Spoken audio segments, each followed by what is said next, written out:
Outside to Karen.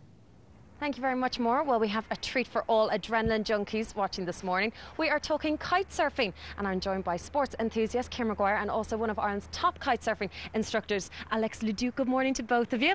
First of all, Kieran, break it down for the uninitiated. What exactly is kite surfing? Basically, you have surfing boards on the water, stick a kite onto it, and you got kite surfing. So instead of using the waves to get around the water, you can now use the kite to drag yourself around the waves. You don't necessarily need big waves, small waves, flat water, and have a bit of crack. Get it nice speeds, and then you can get aerial, do tricks, enter competition, you know. But you can start off quite easy with a very small kite and have a nice bit of fun. It seems quite extreme and quite hardcore, though. I mean, can you go in as a complete novice and learn pretty quickly, or how does it kind of work like that? Absolutely. As kids, we probably all flown the little small kites, you know, you buy for a few euros, whatever, you know. And this one here in front of me then, the small one, 150 euros, pick that up, stand on the beach, stand on the grass, stand in the park, fly that, learn the skills, get used to handling that, and then move on to the bigger kites like you see behind me here. Yeah, absolutely massive one that you have here. And just talking prices, this little sort of baby beginner one is about 150. What are we talking for a big one like that? Just under the 2,000 euro mark, you know. But again, that's, you know, great quality. You'll have that for years, fly around, have great days out, and you'll get great value for money. Okay, great. While we're talking equipment, Alex, the equipment is moving on. It's really developing really fast, isn't it?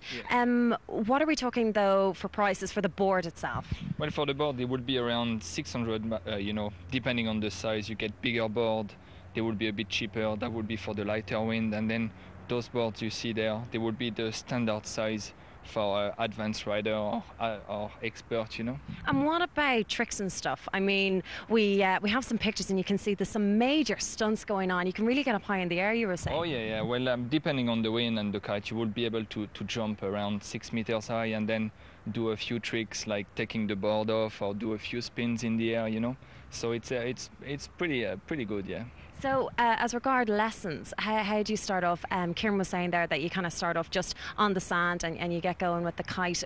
How do you sort of progress? How fast can you learn? Well, what you would start off is then, as Kieran said, start on a training kite. So you will develop your kite skills, you know, and it will take maybe one day, but in 1 hour you get, you know, the quick feeling, and then you will then move into a bigger kite and get into the water, you know, for safety reason. Mm-hmm. It would be easier to get dragged in the water than on land, you know. Yeah, is it very dangerous? I mean, there seems to be a lot of safety concerns. You've got a lot of rope.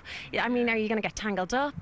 No, it never happens really, but you know, as long as you do it when it's windy enough for your kite, there's no, you make it as dangerous as you want, you know. If you respect the rules, fly the kite in the right wind and use the right kite at the right time, you know, it's not that dangerous now. Great stuff, Alex. Talking about some tips some more, you were saying it's important to learn about the weather. Wind is a major concern in this sport, obviously. Yeah, absolutely. Like all the sports we're talking on the show, Karen, it's all about safety, you know. Avoid offshore winds that are going to blow you out to sea. Stick to the onshore winds or cross-shore winds, you know. Get proper tuition.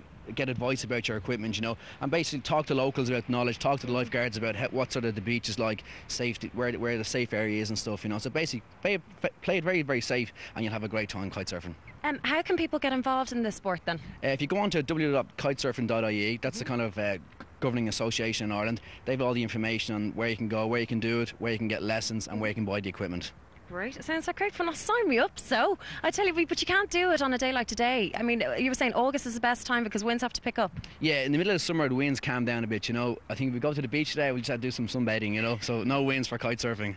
Sounds like a good idea. Kieran and Alex, thank you very much for joining us this morning. Right now it's time to go back into studio. Thanks indeed, Karen. Good luck with the career as a kite surfer. She certainly seems to be into that. Or is it the two gentlemen who were there being interviewed? Anyway, I'll be in trouble now. Charlie McGettigan shot to fame with Eurovision victory for